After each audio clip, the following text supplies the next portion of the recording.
அல்லாஹ்வுடைய தூதர் ஸல்லல்லாஹு அலைஹி வஸல்லம் அவர்களிடம் வருகின்றார்கள். வந்து சொல்கின்றார்கள், அல்லாஹ்வுடைய தூதரே, நான் கண் குருடானவன். மழை பெய்தால் என்னுடைய வீட்டில் இருந்து மதீனா பள்ளிக்கு வருவது எனக்கு முடியாத காரியம். ஏனெனில் என்னுடைய வீட்டுக்கு முன்னால் மதீனாவுக்கு வருவதற்கு இடையில் ஒரு ஓடை இருக்கின்றது. மழை பெய்தால் அதில் தண்ணீர் ஓடும். என்னை பள்ளிக்கு அழைத்து வருவதற்கு யாரும் கிடையாது. அல்லாஹ்வுடைய தூதரே, நான் வீட்டில் தொழுது கொள்ளவா என்று கேட்கின்றார்கள். நியாயமான காரணம். அவர்கள் சொல்கின்ற அந்த காரணம் உண்மையிலே ஏற்றுக்கொள்ள முடியுமான ஒரு காரணம்.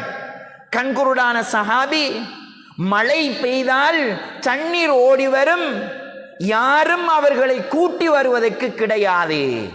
நியாயமான காரணம்.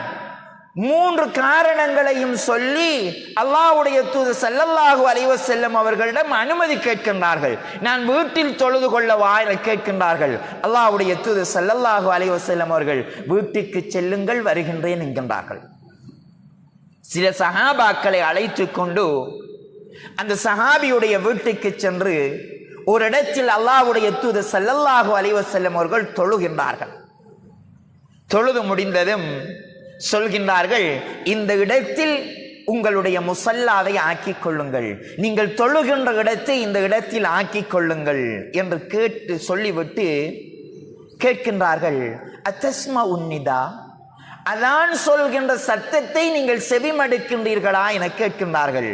அந்த சஹாபி, பலா யா ரசூல் அல்லாஹ், ஆம் அல்லாஹ்வுடைய தூதரே, அதான் சொல்வது எனக்கு கேட்கின்றது, பிலாலுடைய அந்த குரல் எனக்கு துல்லியமாக கேட்கின்றது என்ற போது அல்லாஹ்வுடைய தூதர் ஸல்லல்லாஹு அலைஹி வஸல்லம் அவர்கள் என்ன சொன்னார்கள் என்று தெரியுமா? சுப்ஹானல்லாஹ்,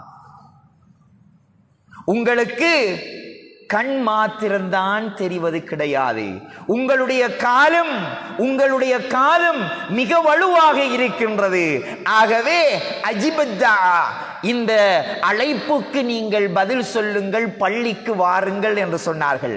அந்த சஹாபிக்கு நீங்கள் கண்குருடானவர் என்று